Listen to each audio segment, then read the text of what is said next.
What's going on, everybody? I am back with another video today, and in today's video I will be discussing some of the players, in my opinion, who not only deserve but earned their respect this season. I'm talking about the players who were discredited, seen as insignificant, and just outright disrespected prior to the season starting and even at the beginning of the season. See, I didn't know I came here to be disrespected. But no more small talk, guys. Let's get straight into this video.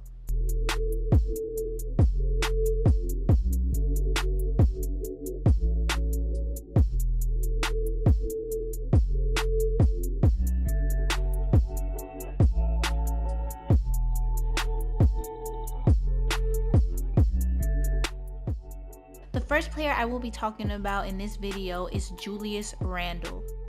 Many people, including myself, was not expecting Julius Randle to have as good as a year as he's having, especially when you look at his time with the Pelicans, the Lakers, and the first year with the Knicks. But after being put into a better situation, Julius Randle is averaging 20, 10, and 5 this season. He made the All-Star team, having career highs. His shooting and playmaking ability improved while averaging 80.6% from the free throw line. And he leads the league statistically as far as making passes, along with Sabonis and Nikola Jokic. Julius Randle has really adjusted his game overall and has shown complete growth. Another player that I think deserves their respect this season is a teammate of Julius Randle, Derrick Rose. That's right, I'm giving you a 2-for-1 special. And yes, if you are wondering, I am being biased. For those of you who don't know, my favorite player of all time is Derrick Rose. So you know that I heard any and everything anybody had to say about Derrick Rose. When he first got traded to the Knicks, I heard everybody say, he doesn't have anything left in the tank. What is he gonna do for the Knicks? I was one of those people that said Derrick Rose should have went to a title contender.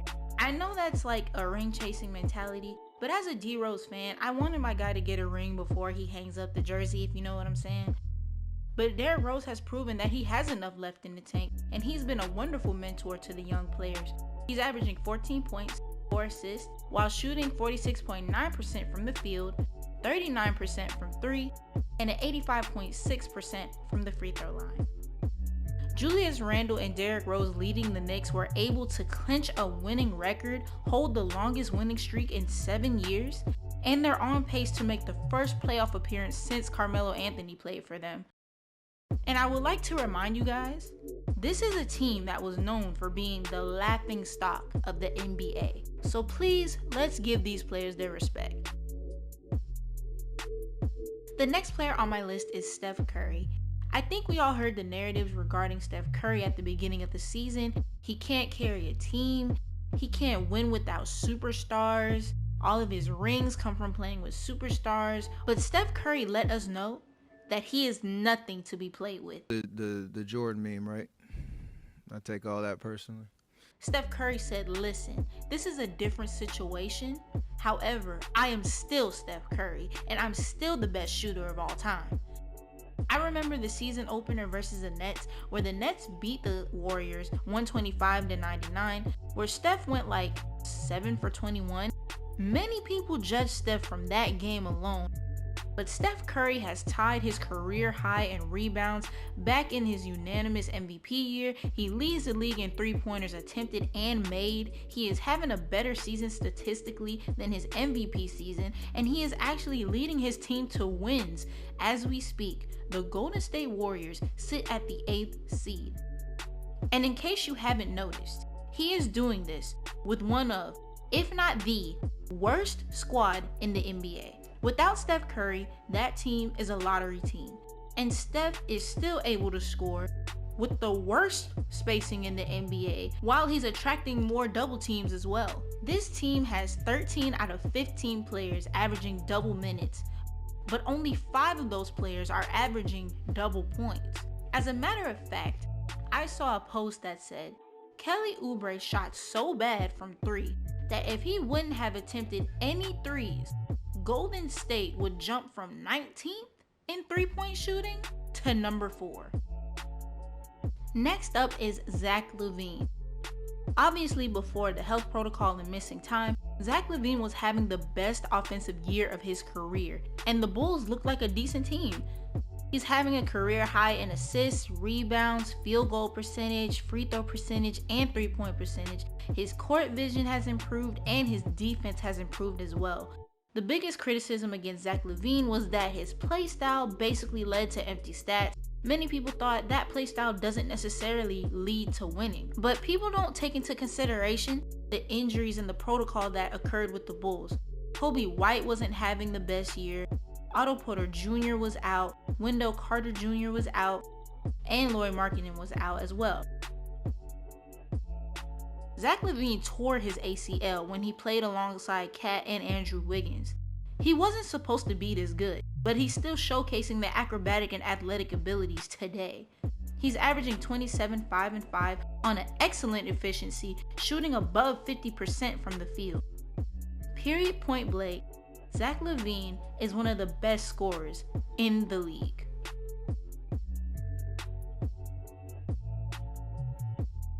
Alright, so next on the list is probably my favorite on this entire list, and that is CP3 Chris Paul.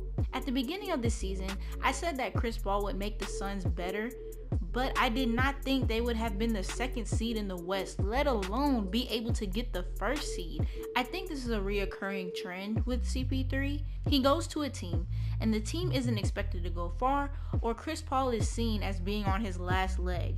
In reality, Chris Paul makes every team he goes to better. You look at him being drafted to New Orleans. They went from having a terrible record to competing with teams such as the Spurs and the Lakers. This team won 56 games and made it to the conference semifinals. When Chris Paul joined the Clippers, the team passed 50 wins in a season, which was a record for the organization. And I would say Chris Paul is a big part of the development and growth of Blake Griffin. Look at Houston. Houston was already a good team before Chris Paul, but with him, they were a top 5 offense and a top 10 defense, and they were one game away from the Western Conference Finals. We go to OKC. When CP3 was traded to OKC, many thought this was basically the end of his career, and the Oklahoma City Thunder had a slim to none chance of entering the playoffs. But Chris Paul proved everyone wrong and led OKC to a playoff run. And now, you look at him with the Suns, he is leading the Suns team, who was 34 and 39 last year, as the second seed in the West, and they are legit contenders. Chris Paul is a leader on the offensive and defensive side of the ball, and not only does he give you shots from the perimeter, but also from the mid-range, and he gives you playmaking by his ability to pass the ball.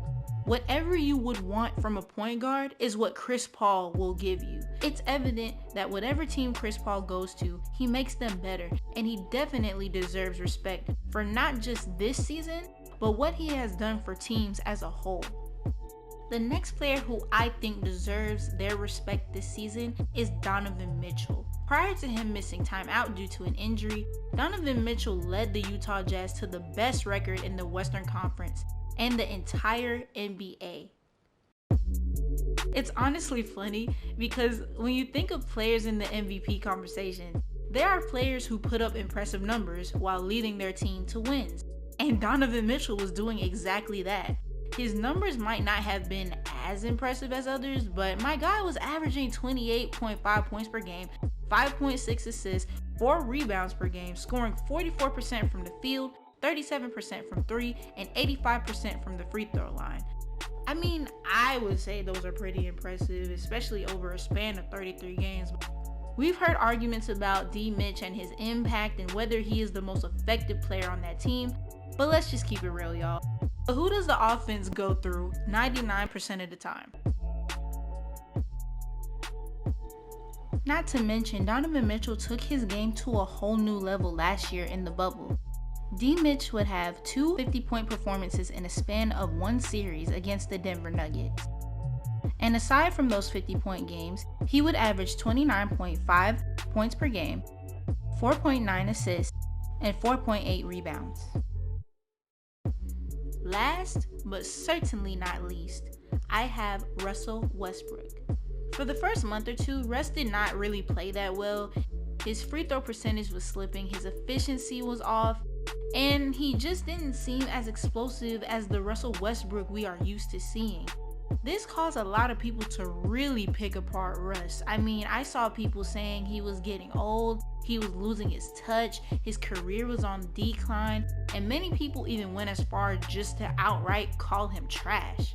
But let me just add context to this situation, because let's be honest, with social media, you can create a recency bias and you often get information or a story with no context behind it whatsoever.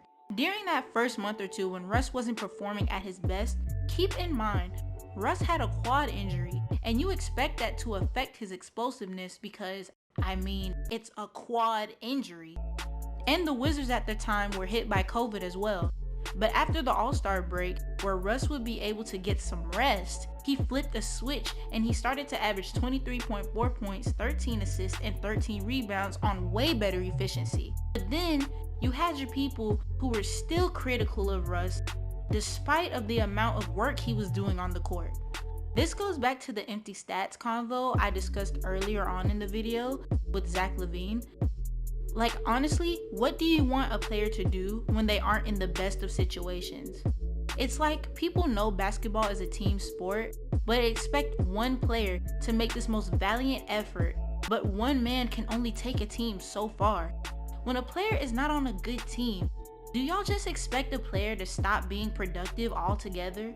Like, you know, my team is playing bad, so I guess I don't have to do anything or don't have to be productive at all. And even then, people would still be critical and say that you're not helping your team or uplifting your team. But I don't know. Anyway, now Russ is leading his team as they play their best game of basketball that they played all year, especially at a perfect time, and they have a chance to be in the play-in tournament. Also, can we please stop acting like getting triple doubles is just the easiest thing to do in the world? If it was so easy, every player would be doing it. And Russ just passed Oscar Robertson to become the NBA's all-time triple double leader, and that alone deserves your respect. That is the end of the video today, guys. I hope you enjoyed it. Let me know some of the players that you feel like were disrespected this season and they came out and they proved everyone wrong. That is it, you guys. Like the video, subscribe, and I will see you guys in the next video.